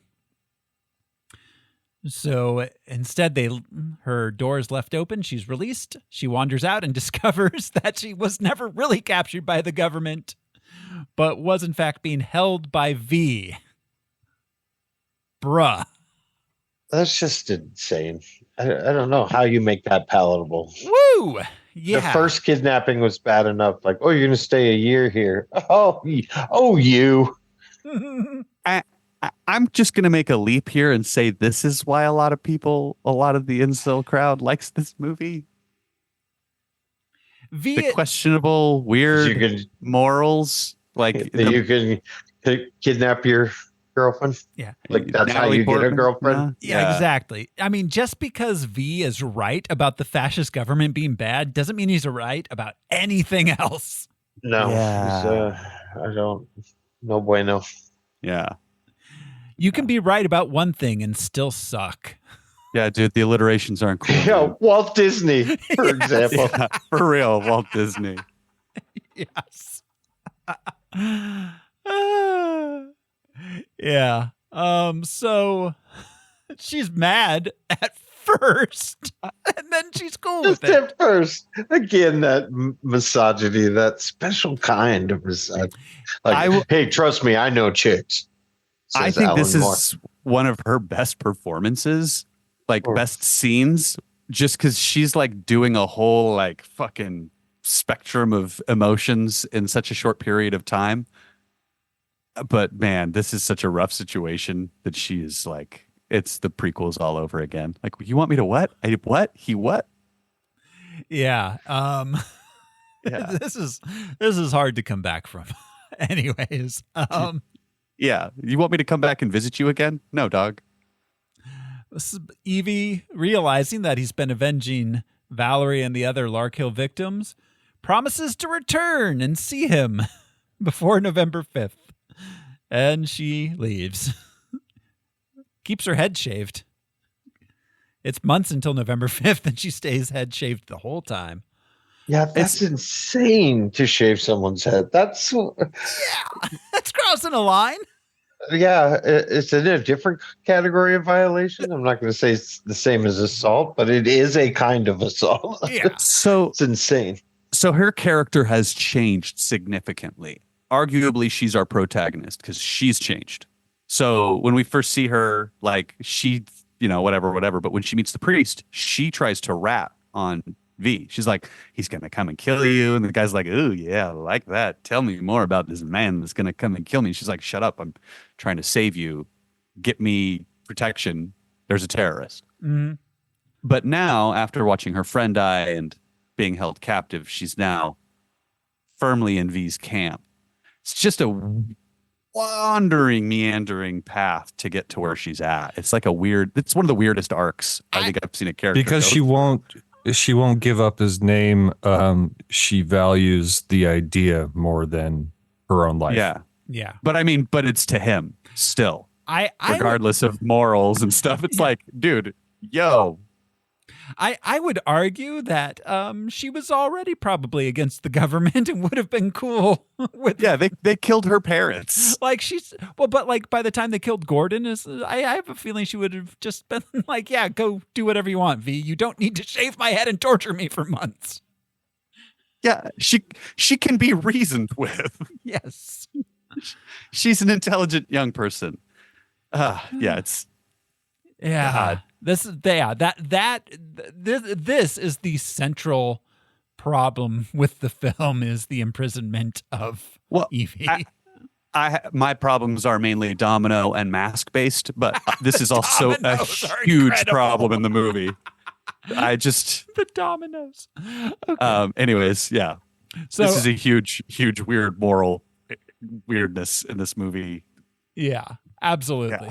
Yeah. So meanwhile, the government and the Chancellor prepare for the impending attack on Parliament. We learn that the London Underground was filled in years ago. They expect an attack by air. They begin a disinformation campaign to make the populace live in more fear. This is a point where we discovered that the USA is in the middle of a second civil war.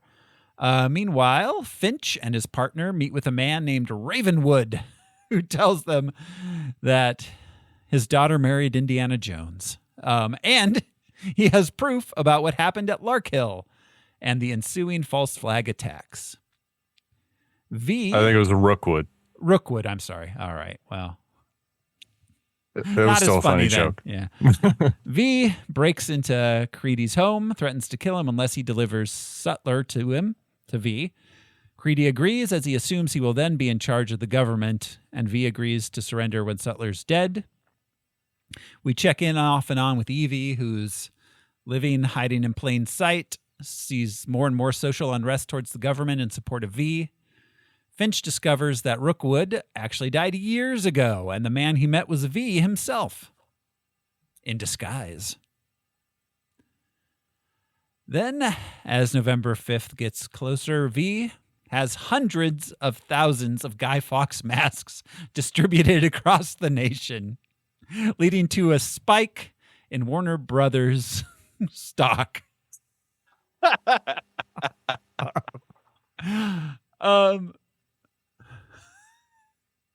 I do like how people started to immediately do crime. Yeah. They're like, Cool. dude, a mask? Everybody else got one? Crime. Hell yeah. Crime. That little girl, she's like, crime down.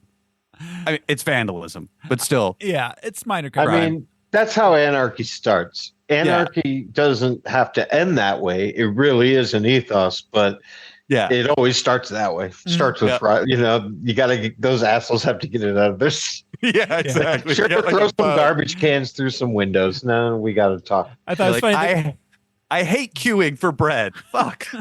The guy. I thought it was funny. The guy that was robbing the bodega was like, "You're going to go to jail for wearing that mask," but also the armed robbery.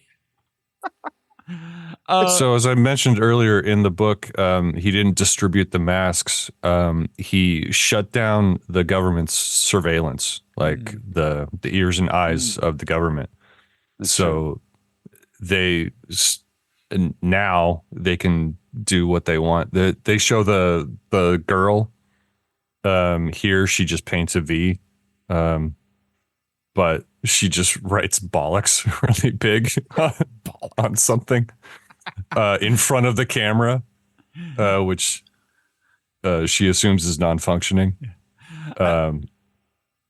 Bollocks, a word that only a single island considers to be a swear word. Yeah.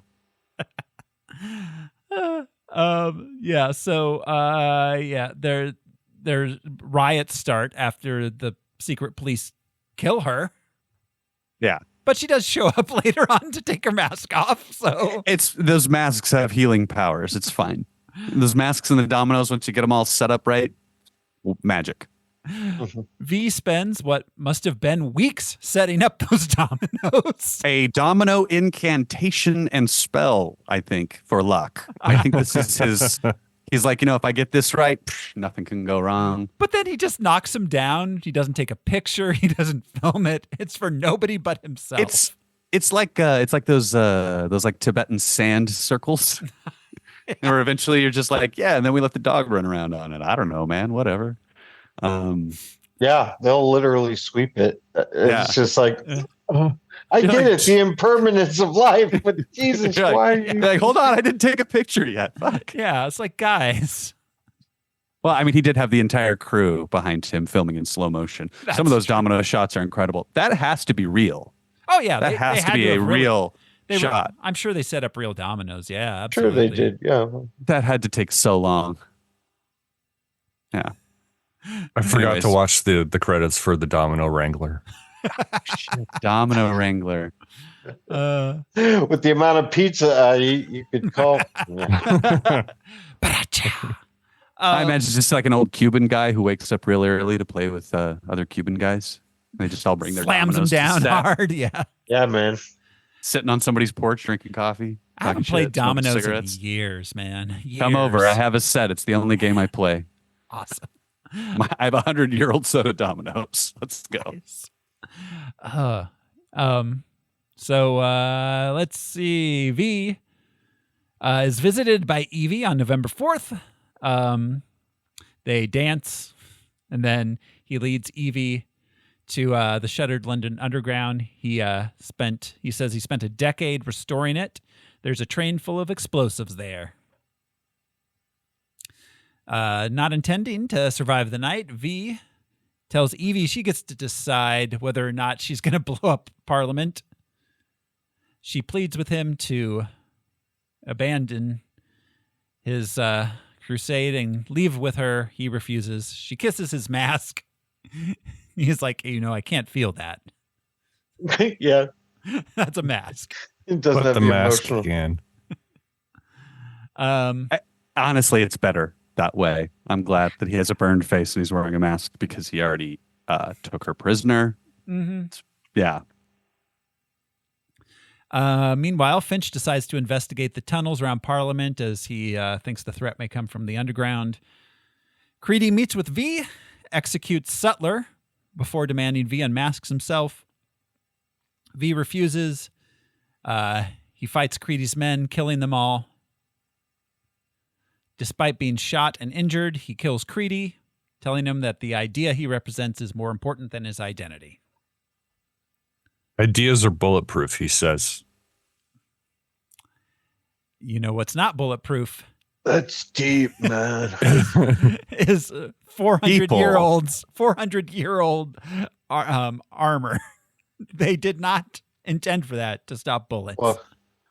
Well, did his mask stop bullets too? Apparently. When he looks up, it looks like he's been hit in the face by several bullet rounds. But they just leave a little smudge or something like that. I don't know. Maybe that's just me. It's a magic mask.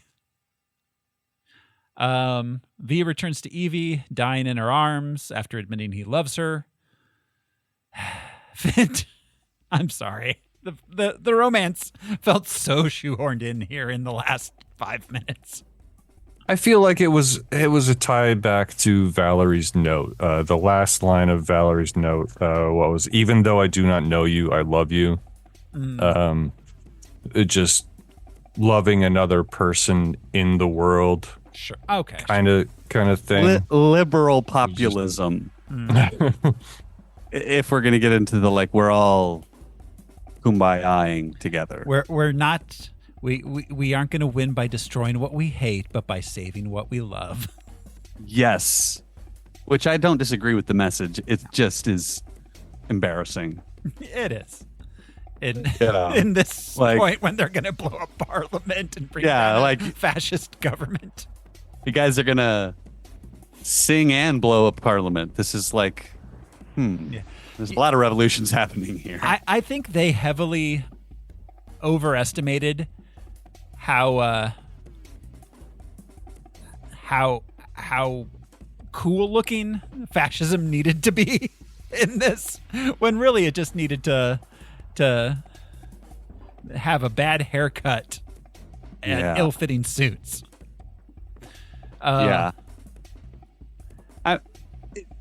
It's interesting. The end is very celebratory of itself. And, yeah.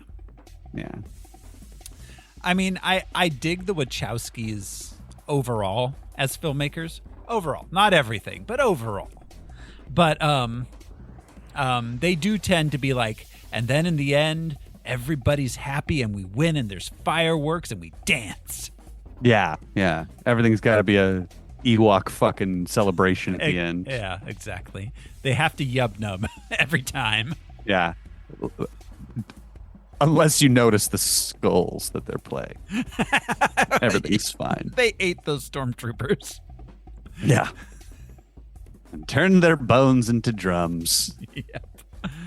I think that's what they did with the Nord Fire Party also. Yeah, definitely. Also, there's a lot of fucking people all of a sudden in this movie. For a movie that had 12 people, there's a lot of people in this movie. That crowd is almost too big. Yeah, there's hundreds of thousands of people that show up. I don't think it needed to be that big. I mean, it's an impressive. So to film this, they did actually film at Parliament.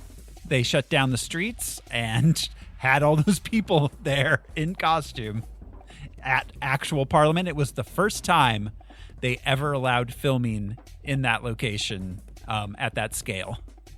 Interesting. Wow. And they're and in the movie, we're going to blow up Parliament. Yeah. Yeah. No, the Tony Blair's son worked on the crew of this film and came under a lot of criticism because of the blowing up Parliament aspect of the film.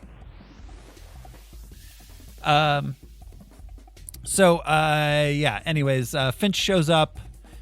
He finds her putting V's body aboard the train. He lets her start it anyways. Realizes the government's bad and stuff. Bad and wrong. Hundreds of thousands of citizens in masks show up at midnight at Parliament. The military is there to stop them, but with Sutler and Creedy dead, there's no orders coming in. The military stands down as the citizens swarm the barricades. They approach Parliament. Finch and Evie go to a rooftop to watch. And Parliament, all the people in masks take the masks off, and there's a lot of them were killed earlier in the film, so it's confusing. The building explodes as the 1812 overture plays. Fireworks fill the sky. Finch asks for V's true identity. Evie says he was all of us, and she gives a big speech, and credits roll to Street Fighting Man. And that is the movie. And fascism was defeated forever. Yes. Never to return again upon the earth. And that was the big reveal with everybody taking off their masks, because everybody we saw on screen was somebody who was supposed to be dead. Yeah. This is the only nod to the racist tendencies of this fascist government. This is when we see the black person taking the mask off. This is the only not white person we see in the whole movie. Yeah. It's still there, but it's not as in your face. Very minimized. As it was written. Yeah. Originally. So yeah, that's V for Vendetta. I don't know. Unanswered questions? No. Where were those dominoes? Was that in his place, or was that like that was in like in the subway? No, it's a big open room. Yeah, his domino room. He cleared out the middle to set it he up. had lots of open space. Yeah. It was nothing but. I guess it is like the Punisher's apartment in Seattle. He had to buy that was very small. This is more like Lex Luthor's underground. Yeah. He had to buy like 500 sets of dominoes to make that happen. It's a lot of dominoes. Luckily, Warner Brothers has stock in Domino's Company. And production assistants. Yeah. Where can I buy Guy Fawkes dominoes? Not with the mask on them. I just want red and black dominoes like that. He took up residence in and around Victoria Station of the Underground. Yeah. That's where it was intended to be. Yeah. And they were all closed off except for that tunnel, right? I think somebody said that. I think it was like casually mentioned, the tunnels have been filled in. They mentioned that they stopped the underground and filled them in, yeah. And I think he mentioned they missed one or something. He says he spent 10 years clearing it out, the tracks and stuff. I assume the station probably wasn't filled in. I don't know. Did he say 10 years? He said 10 years, yeah. He said the last decade, I think. Okay. He's an industrious fella. Because the whole thing happened 14 years earlier. So he spent 4 years doing whatever, and then 10 years underground, I guess. Applying various creams and salves. Yeah. He spent 10 years buying dominoes and Guy Fawkes masks. Yeah, I don't know. Final thoughts, guys? No. Yeah. This was a good adaptation. I think the way they took it to the screen. I feel. Yeah, they actually adapted it, unlike Sin City. Yeah. A page to screen adaptation would not have worked for this film. No, it would have been terrible. Yeah, absolutely. I've never read a word. I don't even neither have I. Flipped through the graphic novel before. I did read V for Vendetta, but it was years ago. It was like in the 90s. I don't think I could get into it. I think I tried it. It's like me. Well, that brings us to our Siskel and Ebert scale. So, guys, it's time to give a movie thumbs up or thumbs down. We will start as we always do. Josh, are you going up or down on this one? I think up. I didn't have any problem with how this movie was made. Just because I find certain aspects boring doesn't mean it's bad. So, yeah, thumbs up, sure. All right, thumbs up from Josh. Brian, where are you going? Yeah, thumbs up. I mean, wooden characters aside, it's fun, I guess. It's fun to hear Hugo Weaving rattle off all those V's in a row that first time. Yeah. Every time he does it, I'm like shocked he's still going. Hugo Weaving is great. He had to ADR his entire performance, obviously, because he did it in a mask. Yeah. Al, up or down? Also, thumbs up. I guess I led with my explanation just a moment ago, but a solid adaptation. I know Alan Moore was disappointed, and yes, there were some plot holes, but they did a good job. Yeah. They made it work on screen. They did. I'm also giving it up. I think it's one of the better mid-2000s edgy adaptations of 80s comic books that were written by misogynistic assholes. So Alan Moore adaptations? And Frank Miller. Oh, and Frank Miller. Sorry. Those two in particular. Yeah. Not saying that other people aren't assholes and misogynists, but Let's be clear. Their time. There are 1, 2, 3. There are a minimum of 4 movies in that category I just mentioned. Oh, yeah. This is our third Alan Moore, right? Yeah. With League, League of Extraordinary Gentlemen, League, Watchmen, and then now this. Watchmen and this, yeah. Are we doing 300? Oh, wait, Swamp Thing. Swamp Thing. Yeah. Frank Miller wrote 300. Frank that's Miller right. did write 300. You're right. And that actually leads us nicely into next week's movie, which is 300. Oh, boy. You know what, though? I think that this and 300 are Zack Snyder's best movies. No, Dawn of the Dead is Zack Snyder's. I know. I'm just being a dick. I think these two movies are movies that Zack Snyder wants to have made. There was an interesting conversation going on in our Discord. One of our patrons did, in fact, think that Zack Snyder made Sin City and was very confused that he did not. Yeah, I mean, that's just, I think that... I thought he was British. Zack Snyder? Frank Miller. Oh, sorry, no, Frank Miller. Frank Miller, yeah. Yeah, that's right. Fuck all these hacks. What are we... Zack Snyder. It's like M. Night Shyamalan. Yeah. There's nothing to talk about. Yeah. So, yeah, that is next week, 300. After that, we will be taking a break for a while from these kind of movies. Thank God. Fuck. I can only take so many movies about fucking fascist themes. So, yeah, we'll see you next week, guys. Thanks for hanging out with us. This has been one of your hosts, Thoreau Smiley, and I'm off to blow up Parliament, Big Ben, and my ex's phone. I'm Josh Cece, and I'm a foxy lady. I'm Brian Lesh, and I don't think that wearing masks and blowing up Parliament's going to solve all your problems. Harmless phosphorescence. Jesus. Harmless phosphorescence prevails, gentlemen. I'm Alaric Weber. Thanks, everyone. We'll see you next time. Bye. Bye-bye.